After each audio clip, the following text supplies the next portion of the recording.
Hello friends, आज हम फिर से आए हैं नए वीडियो के साथ एमपीटेट मैथ वर्ग 2 के लिए। और आप सभी को नमस्कार। आशा करते हैं कि आप सभी लोग अच्छे होंगे और पूरी मेहनत के साथ अपने एग्जाम की तैयारी में लगे हुए होंगे। आइए आज इस वीडियो में हम मैथ के और बहुत सारे जो इम्पोर्टेंट कॉन्सेप्ट्स हैं, इम्पोर्टेंट क्वेश्चंस हैं, उनको आज हम यहाँ डिस्कस करेंगे। इसलिए वीडियो को अंत तक जरूर देखें, वीडियो में अंत तक जरूर बने रहें। और अगर आप हमारे वीडियो में नए हैं तो चैनल को सब्सक्राइब कर लें। हाँ, हम 2 वीडियो इससे पहले बना चुके हैं, इसमें हैं बहुत अच्छे वीडियो हैं और बहुत हेल्पफुल कंटेंट है आपके एग्जाम के लिए। सो वीडियो आप वो वाले भी वीडियो देख सकते हैं और उन वीडियो का लिंक आपको डिस्क्रिप्शन पे मिल जाएगा। तो आइए स्टार्ट करते हैं आज का सेशन और देखते हैं आज के बहुत सारे इंपॉर्टेंट क्वेश्चंस और इंपॉर्टेंट कॉन्सेप्ट जो आपके पेपर में आने वाले हैं। Okay, let's start. ओके,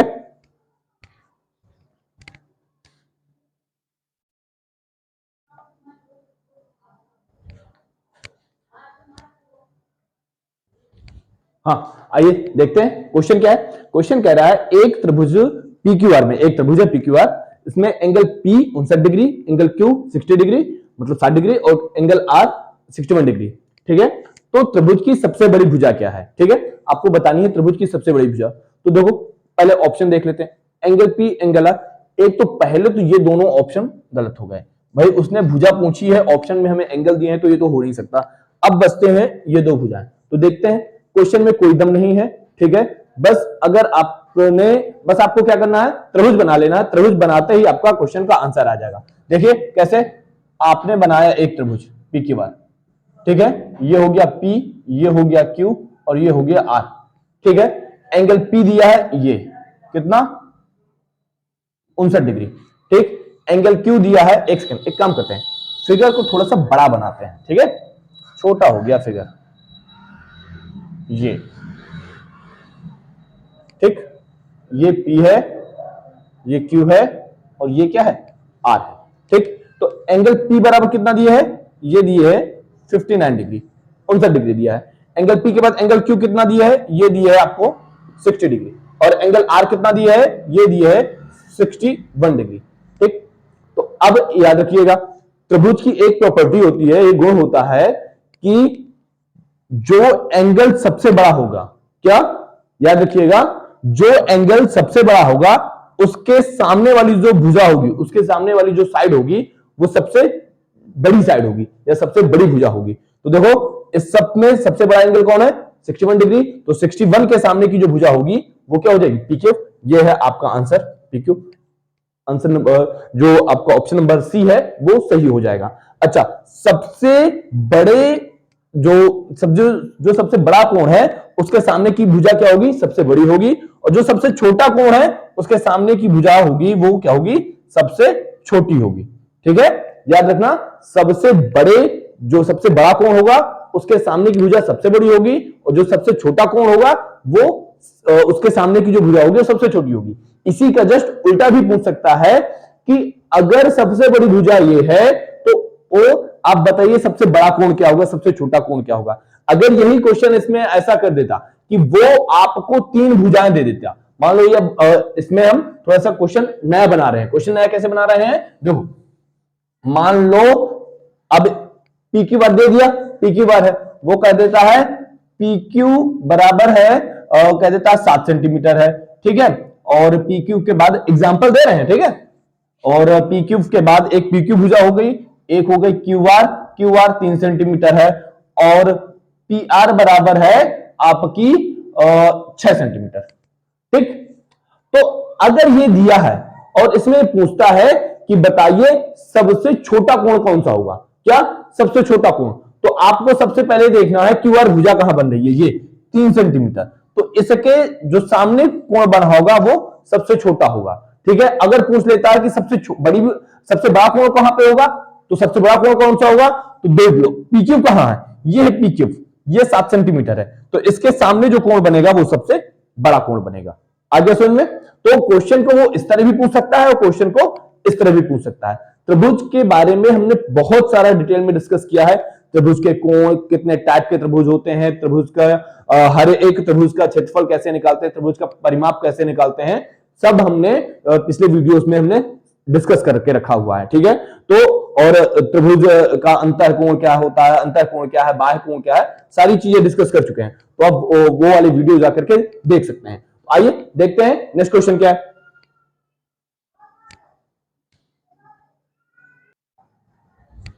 देखिए क्वेश्चन क्या है। क्वेश्चन कह रहा है बहुपद x cube minus 7x² minus 2x minus 14 का तीसरा शून्य ज्ञात करें। ठीक है, पहले समझ लो शून्य क्या होता है। शून्य का मतलब होता है मूल, चाहे उसको आप मूल कह दो, सबसे ज्यादा आप लोगों ने पढ़ा होगा मूल, या आप कह दो रूट्स। ठीक, चाहे मूल कह लो, चाहे रूट्स कह लो, चाहे शून्य कह लो। ज्ञात करें यदि इसके दो शून्य यानी दो रूट्स जो दिए हैं, जो दो मूल दिए हुए हैं, माइनस का √2 और √2 है। आंसर, क्वेश्चन पढ़ाओ आंसर, ऐसा कॉन्सेप्ट है इस क्वेश्चन में। बस आपको एक बार कॉन्सेप्ट समझ लेना है, और एक बार कॉन्सेप्ट समझ लो और उसको जीवन में कभी मत भूलना। देखो बहुपद कितने घात का है, 3 घात का। यह ऐसा ही क्वेश्चन एक हम पिछले वीडियो में डिस्कस कर चुके हैं। कह रहा है बहुपद कितने घात का है, 3 घात का है। तो आओ पहले हम लिख लेते हैं 3 घात का बहुपद, x cube minus 7x² minus 2x minus 14। ठीक है, आओ इस 3 घात के बहुपद से संबंधित कितने क्वेश्चन, कैसे क्वेश्चन बन सकते हैं, हम सारे मतलब किस तरह के वो क्वेश्चन पूछ सकता है, हम सारे डिस्कस करते हैं। देखो अगर आपको कोई बहुपद इस फॉर्म में दिया हो, ax cube plus bx square plus cx plus d, इस फॉर्म में दिए हो, ठीक, याद रखना, अगर इस फॉर्म में दिए हो तो याद रखना इसके कितने 3 मूल होंगे, 3 शून्यक होंगे, अल्फा बीटा गामा। ठीक, कितने, अल्फा बीटा गामा। तो पहला इसका फॉर्मूला होता है alpha plus beta plus gamma बराबर माइनस का b अपॉन ए। ठीक है, याद रखना। दूसरा alpha beta, beta gamma, gamma alpha बराबर होता है c अपॉन ए। ठीक, और थर्ड लास्ट वाला अल्फा बीटा गामा होता है माइनस का d अपॉन ए। ठीक, याद कैसे करना है, माइनस प्लस माइनस। ठीक, b अपॉन ए, c अपॉन ए और d अपॉन ए। माइनस याद कर लो, चिन्ह कहां से शुरू होंगे, माइनस प्लस माइनस से, और स्टार्टिंग कहां से होगी, b अपॉन ए, c अपॉन ए और d अपॉन ए। ठीक, याद हो गया, अल्फा तीनों मूलों का योगफल minus b upon A, alpha beta beta gamma, gamma alpha का c upon A, alpha into beta into gamma minus d upon A. ठीक है, तो इस क्वेश्चन को हल करने के ये समझ लो कि 2 मेथड है, 2 तरीके से इस क्वेश्चन को हम कर सकते हैं। कैसे, अब देखो इस क्वेश्चन को करेंगे कैसे। इस क्वेश्चन को करने के लिए देखो क्या दिए हैं, 2 मूल दिए हैं आपको, 2 शून्य दिए हैं, तीसरा पूछा है, तो हम ये वाला फॉर्मूला अप्लाई कर सकते हैं। कैसे भाई, 2 दिए हैं यानी कि पहला -√2 प्लस √2, और मान लो गामा हमें निकालना है, तो गामा क्या हो जाएगा, माइनस का माइनस। ठीक है, माइनस साइन पहले आएगा, लेकिन ऑलरेडी यहां पर माइनस है, तो माइनस और माइनस हो जाएगा क्या, प्लस। जब प्लस हो गया तो ये हो गया 7 अपॉन, और ए का कॉफिशिएंट कितना है, गुणांक कितना है, यहां से तुलना कर लो, ax cube bx square cx और d। तो जैसे ही तुलना करोगे तो 7 अपॉन 1। ठीक है, तो -√2 प्लस √2 कैंसिल आउट हो गए, गामा की वैल्यू आ गई कितनी, गामा बराबर आ गया 7। एक तो ये मेथड हो गया, यानी कि इसका ऑप्शन डी करेक्ट है। ठीक, अब दूसरा मेथड देखो, अल्फा बीटा गामा से भी आप इसकी वैल्यू फाइंड कर सकते हैं। कैसे, देखो -√2 इंटू √2 इंटू गामा बराबर माइनस का डी अपॉन ए।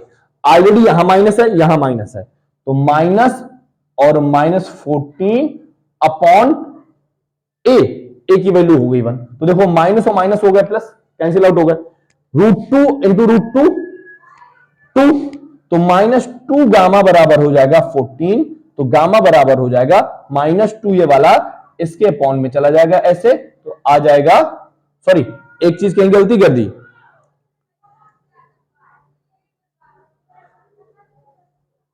एक चीज कहीं गलती कर दी, just a minute, minus minus plus, और ये आ जाएगा क्या माइनस, इस वाले में तो गलती नहीं कर दी कहीं, एक मिनट एक मिनट एक मिनट एक मिनट एक मिनट एक मिनट, कहीं गलती कर दी।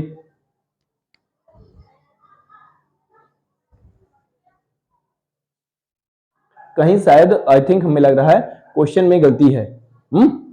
एक मिनट। माइनस का बी अपॉन ए माइनस, यहां से माइनस वैल्यू निकली प्लस, और एक मिनट,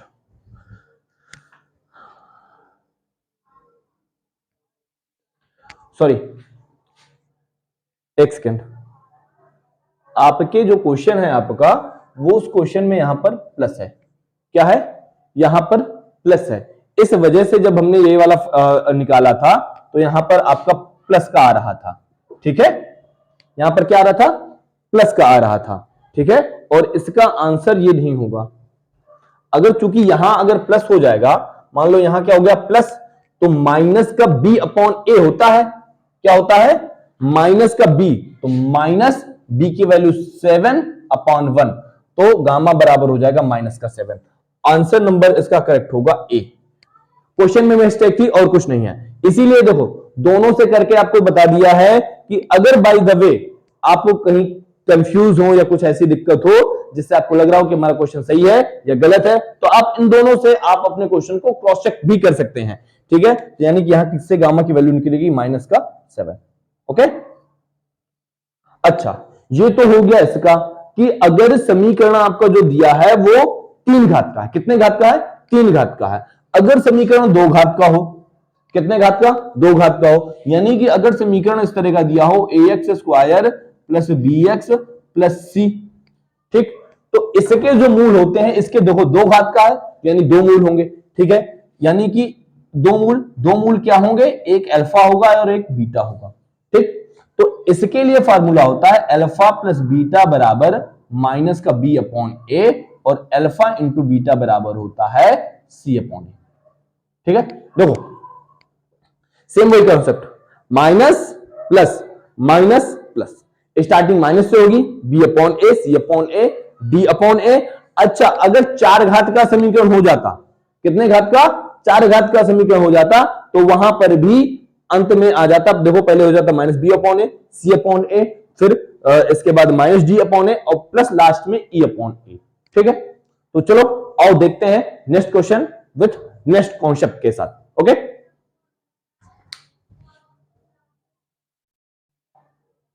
देखो बहुत सिंपल क्वेश्चन है। ठीक है, ये समझ लो कि कक्षा 4-5 वाला क्वेश्चन, 4-5 कह लो, 5-6 के ऊपर का लेवल का क्वेश्चन नहीं, कक्षा 6 वाला क्वेश्चन है। देखो कह रहा है यदि x बराबर -3, y बराबर 1/5, समीकरण -2x प्लस 5y बराबर k के हल हैं। मतलब जो x और y के ये मान दिए हैं वो इस समीकरण के हल हैं, यानी इस समीकरण में जो x और y दिए हैं उसके मान हैं। इस समीकरण को हल करने पर x की ये वैल्यू निकली होगी और y की ये वैल्यू निकली होगी। और अब हमें निकालना है k का वैल्यू। k की वैल्यू निकालने के लिए आपको कुछ नहीं करना है, x और y के मान इस समीकरण में रख देने हैं, आपका आंसर आ जाएगा। तो रखेंगे कैसे? देखो -2 इंटू x की value -3 plus 5 into 1/5 equal to k। देखो माइनस और माइनस क्या होगा मिलकर के? प्लस। ओके, माइनस और माइनस मिलकर के हो गए प्लस, तो 3 दूनी हो गया 6, और 5 से 5 कट गया तो 1 बराबर के, तो के बराबर कितना हो गया? 6 और 1 7। ठीक, ओके, आयो चलो देखते हैं नेक्स्ट क्वेश्चन।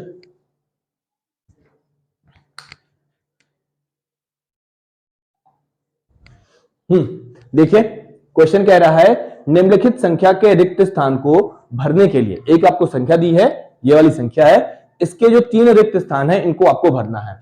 भरने के लिए विकल्प में से अंकों का चयन करें। ठीक है, ये अंक, ये विकल्प दिए हैं, इन विकल्प से अंकों का चयन करना है जिससे कि बनने वाली संख्या 3 से विभाजित ना हो। क्या हो? पहले क्वेश्चन को समझ लो, क्या है? 3 से विभाजित ना हो, यानी कि जो भी यहां पर संख्या बने उसमें 3 का भाग ना जाए। ठीक, तो पहले समझ लो 3 से विभाजित होने का नियम क्या है।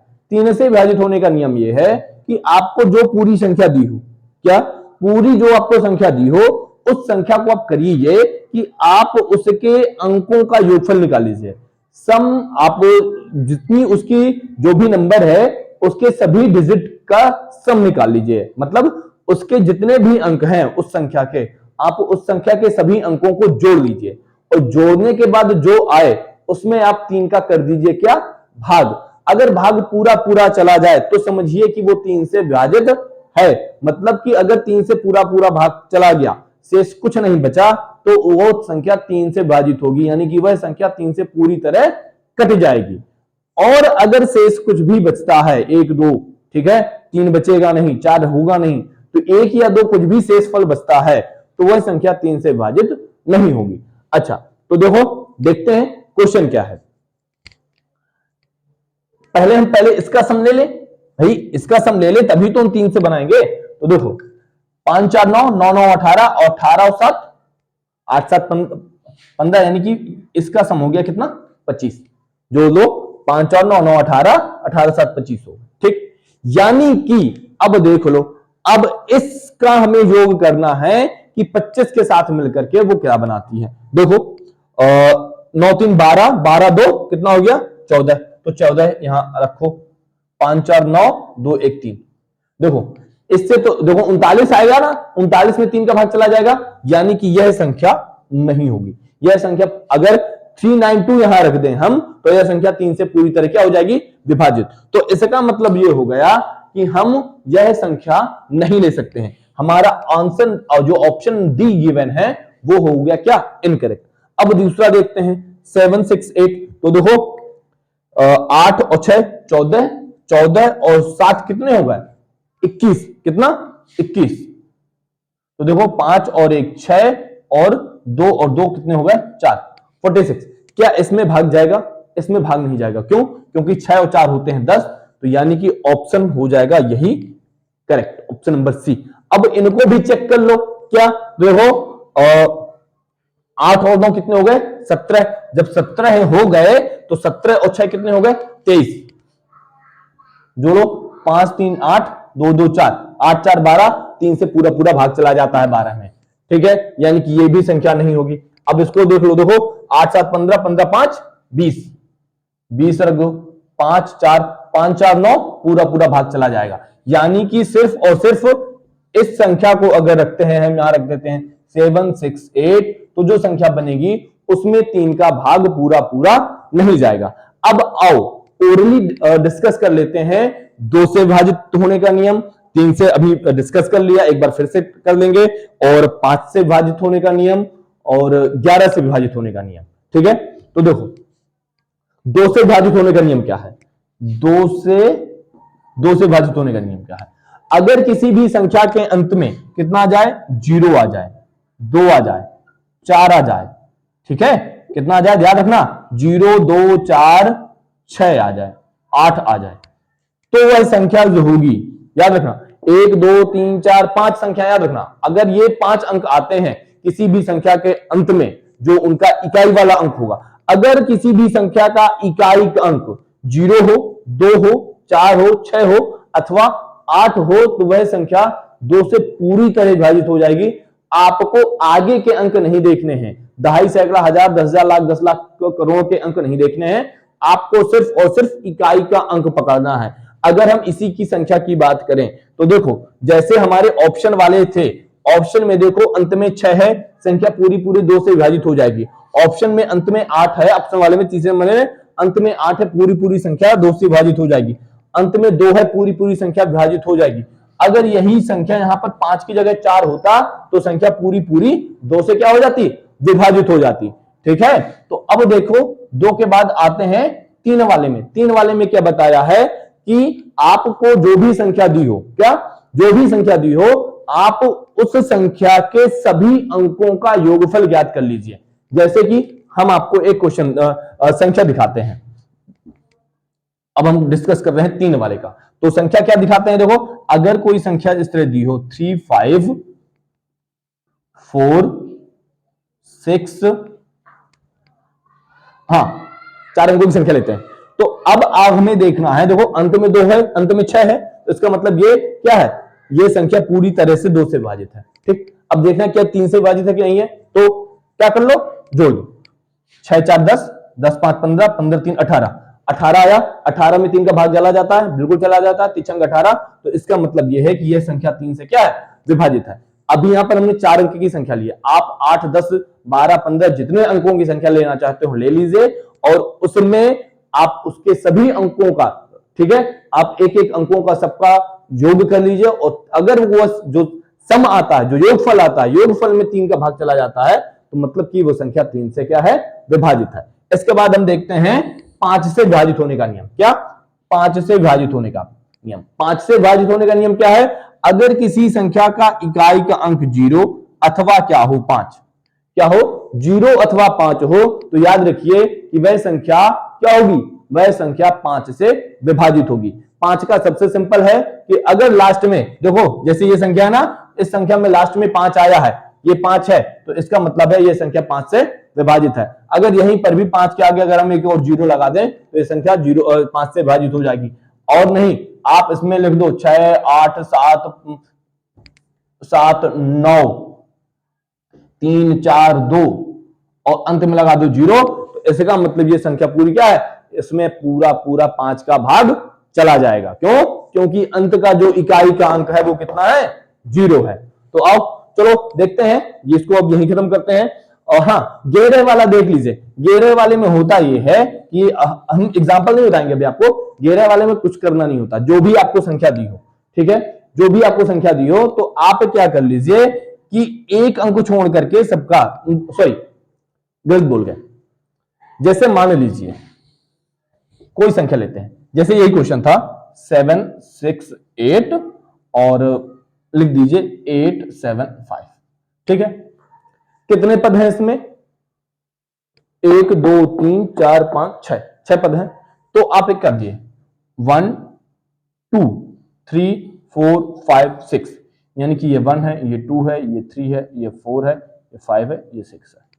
तो जो सम संख्या में आ रहे हैं पद, पहले विषम पदों का योगफल निकाल लेते हैं और सम पदों का योगफल निकाल लेते हैं। विषम में कितना है? 1 है, 3 है, 5 है, ठीक है। तो विषम वाले में 5 और 8 और 5 कितने हो गए? 13। 13 और 6 कितने हो गए?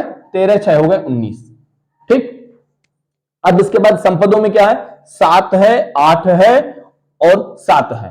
तो 7 और 8 15, 15 7 कितने हो गए? 15 और 7 7 5 12 22, तो ये हो गया क्या? 22। तो 22 और 19 का निकाल लीजिए क्या डिफरेंस, अंतर। तो 22 में से 19 जाएंगे तो बचेगा कितना? 3।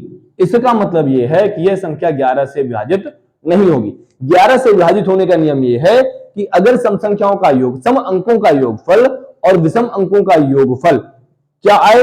11 आ जाए, 11 आ जाए, 0 हो जाए, अथवा या 11 से वह विभाजित हो जाए, ठीक है। 2200 इस तरह कुछ ऐसा है, तो वह संख्या क्या हो जाएगी आपकी? 11 से विभाजित हो जाएगी, ठीक। तो आओ चलो देखते हैं नेक्स्ट क्वेश्चन, नहीं तो फिर एक ही क्वेश्चन होता रहेगा और फिर आगे कुछ क्वेश्चन नहीं हो पाएंगे। चलो देखते हैं नेक्स्ट क्वेश्चन क्या है।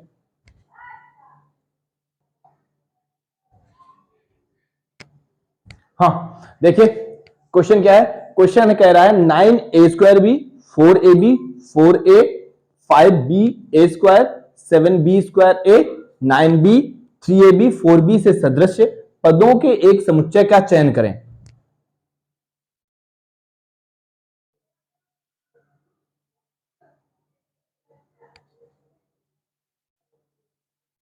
ठीक है, sorry 9a² b 4ab 4a 5b² चले ना, हाँ 5ab² 7b² a, इस तरह का आपको एक पूरे टर्म्स दिए हुए हैं। कह रहा है कि सदृश्य पदों के एक समुच्चय का चयन करें। अच्छा पहले आप ये याद रखिए, आपको समुच्चय की परिभाषा पता होना बहुत जरूरी है। समुच्चय की जो परिभाषा है वो ये है कि जो भी आप समुच्चय बना रहे हैं, किसी एक जाति और एक ही गुणधर्म वालों का आप समुच्चय बना सकते हैं। कैसे? कि अगर आप समुच्चय बना रहे हैं, तो अगर आपने कह दिया कि सजीव वस्तुओं का समुच्चय हो सकता है, तो उसमें आपकी सारी सजीव वस्तुएं हो जाएंगी, ठीक है। मतलब उनमें एक आपने ये क्या बनाया कि एक गुण ये है कि सभी के अंदर जान है, वही एक समुच्चय हो गया सजीव वस्तुओं का समुच्चय, ठीक। आप निर्जीव वस्तुओं के समुच्चय बना सकते हैं। मतलब यह है कि गुण क्या है, उनमें जान नहीं होनी चाहिए, ऐसी वस्तुओं का समुच्चय बना रहे हैं। आप कह रहे हैं कि नहीं, हम कक्षा 9 में पढ़ने वाले लड़कों का समुच्चय बना रहे हैं, यानी कि कक्षा 9 में जितने लड़के पढ़ रहे हैं आप उनका ही समुच्चय बना रहे हैं। आप फिर उसमें लड़कियां नहीं शामिल कर पाएंगे, आप फिर उसमें टीचर्स नहीं शामिल कर पाएंगे, आप सिर्फ उसमें क्या शामिल करेंगे, क्लास 9th में जो जो बच्चे पढ़ रहे हैं उन्हीं का आप एक समुच्चय बना पाएंगे, उन्हीं का आप एक सेट बना पाएंगे। आपको इसमें सेट बनाना है, सेट ऐसा बनाना है जिसमें एक जैसे टर्म हो। क्या हो? एक जैसे हो। अब देखो एक जैसे वाले, देखो एक जैसे वाले क्या कि देखो, अगर इसमें एक सेकेंड, हमें इसमें एक कंफ्यूजन ये है कि यहां पर ये वाला टर्म यही है या कुछ और है। एक मिनट, जस्ट मिनट।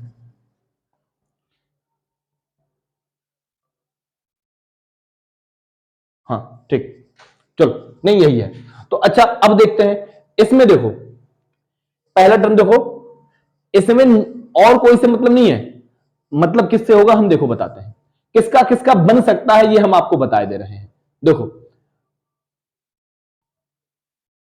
एक यहां पर हमको दिख रहा है ए बी, 4AB, तो यानी कि ए बी जाति वाले, जो ए बी वाले हैं उनका एक सेट बन सकता है। एक ये ए बी हो गया और एक ये ए बी दिख रहा है, यानी इन दोनों को एक साथ रखा जा सकता है। तो देखो कहीं क्या आपको ए बी वाले दिखे हैं? हाँ यार देखो, ये वाला तो हो सकता है, ए बी है, इसमें ए बी है, ठीक है। अब याद रखना, अब अगर आप ए बी वाला बना रहे हो तो ए बी वाले में ए स्क्वायर भी नहीं होगा, बी ए स्क्वायर नहीं होगा और बी स्क्वायर ए नहीं होगा, यानी कि ये वाला जो ऑप्शन है आपका वो क्या हो गया, गलत हो गया। ठीक, अब ऑप्शन से ही देख लो, देखो इसमें 4AB है, 4A है, 4B है, यानी कि इसमें सब क्या है, अलग अलग है, यानी कि ये भी एक सेट नहीं होगा। अगर आप बना रहे हैं ए बी का तो फिर उसमें ए बी के अलावा और कोई नहीं होना चाहिए। अगर ए का बना रहे हैं तो ए ही हो, बी नहीं हो, ना ए बी हो, ना ए स्क्वायर बी हो, ना बी स्क्वायर ए हो, कुछ नहीं हो, ठीक है। अब इसमें देखो, इसमें ए स्क्वायर बी लेकिन बी स्क्वायर ए आ गया, तो यानी कि ये भी क्या हो गया, गलत। सिर्फ और सिर्फ बचता है ये वाला। इसमें देखो ए स्क्वायर बी है, यस, इसमें क्या है, ए स्क्वायर बी है, यस, यानी कि यही दोनों का जो बनेगा, इन्हीं दो जो पद हैं, ये जो पद हैं इन्हीं का खाली समुच्चय बनेगा, बाकी इनका कोई समुच्चय नहीं बनेगा। तो आओ चलो देखते हैं नेक्स्ट क्वेश्चन क्या है।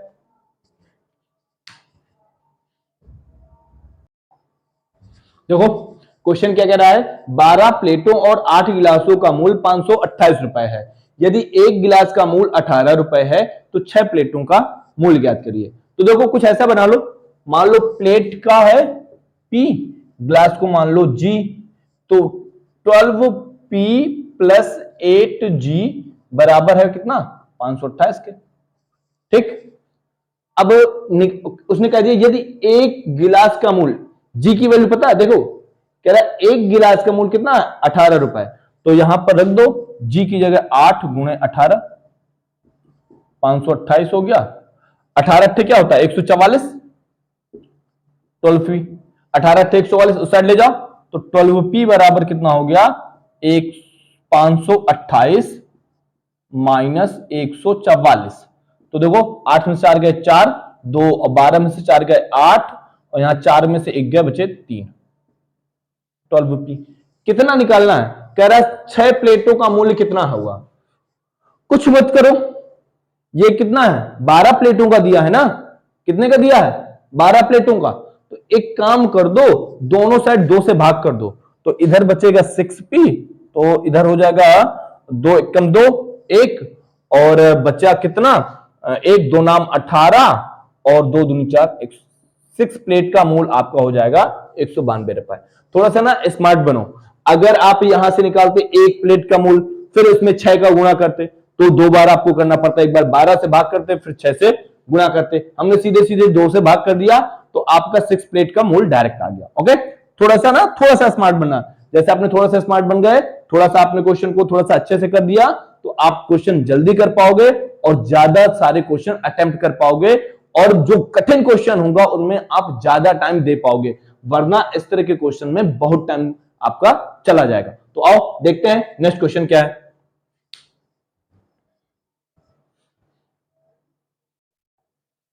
तो बहुत सिंपल क्वेश्चन है, अगर आपको फार्मूला आता है तो आप इस क्वेश्चन को तुरंत हल कर सकते हैं, नहीं तो अगर आप फार्मूला भूल गए हैं तो आप क्वेश्चन नहीं कर पाएंगे। अब देखो इसका हम आपको फार्मूला बता देते हैं।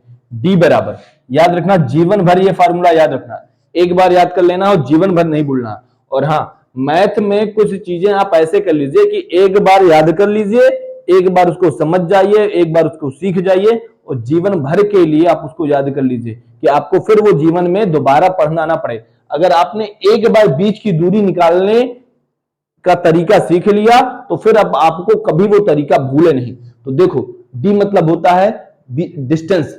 डिस्टेंस क्या है? दोनों बिंदुओं के बीच की डिस्टेंस होता यह है अंडर रूट। लगा लो क्या? Under root. अंडर रूट लगाने के बाद लिखो क्या? x2 माइनस x1 का लिख दो क्या? होल स्क्वायर, प्लस यहां लिख दो y2 माइनस y1 का होल स्क्वायर। अब कैसे? x2 x1 y2 y1 कैसे? इसको मान लो x1, इसको मान लो y1। भाई जो निर्देशांक ज्यामिति में, निर्देशांक कोऑर्डिनेट प्लेन में जो पॉइंट होते हैं एक्स वाई से डिनोट करते हैं, हम एक्स वाई से प्रदर्शित करते हैं। तो हमने इसको माना x1, इसको y1 और इसको माना हमने x2, इसको माना y2। तो x2 माइनस x1 और y2 माइनस y1 दोनों का होल स्क्वायर करके जोड़ लो, अंडर रूट लगा लो, आंसर आ जाएगा। तो देखो डी, देखो लगा रहे हैं इसलिए इतना टाइम लग रहा है, अदरवाइज हमें सीधे क्या करना है? 3 में 8 गए, कितने बचे? 5। तो 5 चाहे प्लस का बचे चाहे माइनस, स्क्वायर करेंगे तो प्लस का, तो 5 बचे 25 और 6 और माइनस माइनस प्लस 2 बचा 4। 4 का स्क्वायर 4 चौको 16, तो 16 और 25 जोड़ लो तो 6 5 11, 2 1 3 1 4, अंडर रूट 41 आंसर। लो ये है करना है, बस और कुछ नहीं करना। तो देखो समझो, बाकी देखो पेपर जब एग्जाम देने जाना तब ये इस तरह पहले फॉर्मूला लिखना और फिर ये सब नहीं करना। वहां बोर्ड का एग्जाम नहीं देने जा रहे हो, याद रखना इस चीज को। तो पता चला बोर्ड के एग्जाम के जैसे पहले एक लाइन में फॉर्मूला लिखा, फिर पॉइंटर रख रहे हो, फिर उसको हल कर रहे हो तीसरी लाइन में, फिर स्क्वायर निकाल रहे हो, फिर जोड़ रहे हो, फिर अंत में उसका क्या निकाल रहे हो? रूट निकाल रहे हो। कुछ नहीं करना है, सब कुछ नहीं करना, सीधे सीधे इन दोनों का x2 माइनस x1 निकाल लिया, उसका स्क्वायर कर लिया, y2 माइनस y1 निकाल लिया, उसका स्क्वायर कर लिया, दोनों को जोड़ के रख दिया। कैसे? देखो ऐसे बना लेना, बस रूट बना लेना, उसके बाद कुछ नहीं। 3 माइनस 8, 3 में से 8 गए, 5 चाहे प्लस का बचे चाहे माइनस का, इससे आपको कोई मतलब नहीं है। तो 5 का स्क्वायर कितना हो गया भाई? 25 हो गया, ये हमने लिख दिया, ठीक है। 6 है, माइनस का 6, माइनस का 2 है, तो माइनस माइनस प्लस हो जाएंगे, प्लस का 2, माइनस का 6 और प्लस का 2 बचे, माइनस का 4, चाहे प्लस का हो चाहे माइनस का, कोई मतलब नहीं, स्क्वायर करेंगे तो आंसर प्लस में आएगा। 4 का स्क्वायर करेंगे तो 4 चौको 16, 25 और 16 जोड़ दो 41 होते हैं आंसर, ठीक है। अब आपको अगर बहुत और तरीके से करना है तो आप इसमें रख के कर सकते हैं। कैसे? x2 3 है, 3 माइनस x1 8 है, तो ये हो गया स्क्वायर, प्लस हमने बाकी समझा दिया जैसे करना था। y2 कितना है? माइनस का 6 है, माइनस माइनस हो गया प्लस, क्योंकि 2 क्या है? माइनस का, तो माइनस माइनस प्लस 2। अब इसका कर दो स्क्वायर, तो ये हो गया 3 में से 8 गए, बचे कितने? 5। 5 का स्क्वायर हो गया 25 और 4 चौको 16, और ये सब इनको मिला करके लिख सकते हैं ये किसके बराबर है? 41 के। ओके, और देखते हैं नेक्स्ट क्वेश्चन क्या है।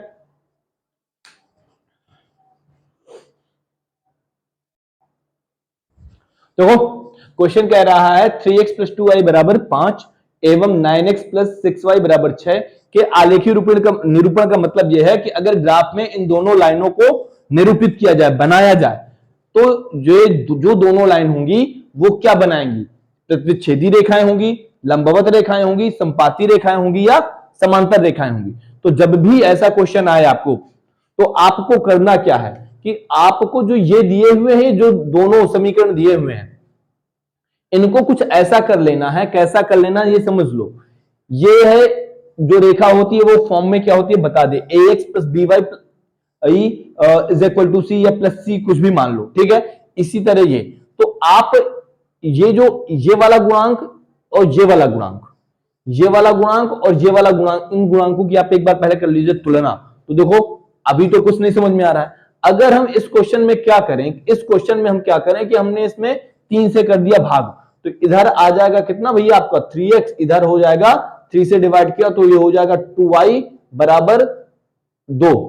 अब इधर देखो, इधर भी 3x प्लस 2y, इधर भी 3x प्लस 2y। तो जब भी जो रेखाओं के गुणांक हैं वो आपस में बराबर हो जाएं, देखो 3 इक्वल टू 3 हो गया, 2 इक्वल टू 2 हो गया, तो इसका मतलब ये है कि जो जो रेखाएं हैं वो क्या है, ये रेखाएं आपस में क्या है, समांतर रेखाएं हैं। ओके, ठीक है, तो चलो, यानी कि इसका हो जाएगा answer number option number D correct.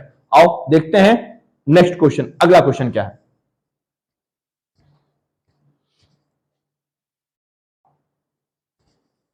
देखो क्वेश्चन क्या है, कह रहा है 76 मीटर लंबी और 48 मीटर चौड़ी आयत का परिमाप। एक आयत दिया हुआ है, बेसिकली कुछ नहीं है, एक आयत है, ये समझ लो, ये आयत है, ठीक है, ओके, ये आयत है। इसमें कहा है आयत की लंबाई 76 है, चौड़ाई 48 मीटर है, तो आयत का परिमाप बताना है। तो आयत का परिमाप हमने बताया था क्या होता है, 2l प्लस बी, दो ब्रैकेट, दो गुणे ब्रैकेट में लिख लो लंबाई प्लस चौड़ाई। तो देखो 8 6 14, जोड़ लो भाई, एल और बी जोड़ ले रहे हैं, 8 6 14, 7 4 11 और 1 12, 124 गुणे 2, 124 का दुगना 248, आंसर ऑप्शन नंबर सी।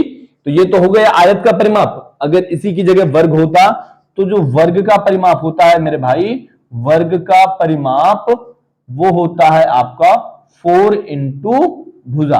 अच्छा, परिमाप का पहले कॉन्सेप्ट समझ लो, परि और प्लस माप। परि का मतलब होता है बाहर बाहर, माप का मतलब लंबाई, तो इसके बाहर बाहर की लंबाई, ठीक है, तो इसके बाहर की लंबाई देखो, ये 76 है, ये 76 है, 76 का 2 गुना कर दो, ये 48 है, ये 48 है, तो आपको 2 बार 76 जोड़ना है, 2 बार 48 जोड़ना है, आपका हो गया परिमाप। परिमाप का मतलब ये होता है आप बाहर की जितनी भी भुजाएं हैं उन सभी का क्या निकाल लीजिए, योगफल, आपका हो जाएगा परिमाप। तो इसी तरह आपको निकाल सकते हैं आयत। आयत में 4 गुणे भुजा क्यों लिखा, उसका रीजन है कि भैया जो आयत होता है आपका, सॉरी वर्ग जो होता है उसकी चारों भुजाएं बराबर होती हैं। अगर 5 मीटर है एक की लंबाई, तो 5 5 10 5 15 5 20, चाहे जोड़ दो और चाहे 5 का गुणा 4 में कर लो, 5 को 20, बात बराबर है, ठीक है। तो चाहे आयत हो, चाहे वर्ग हो, चाहे त्रिभुज हो, जो भी हो, अगर उसका परिमाप पूछ रहा है, कोई भी आकृति है उसका परिमाप पूछ रहा है, तो आप उसके बाहरी भुजाओं का, जो बाहरी भुजाएं हैं उनका आप निकाल लीजिए योग, वही हो जाएगा आपका क्या, परिमाप। तो आओ देखते हैं नेक्स्ट क्वेश्चन क्या है।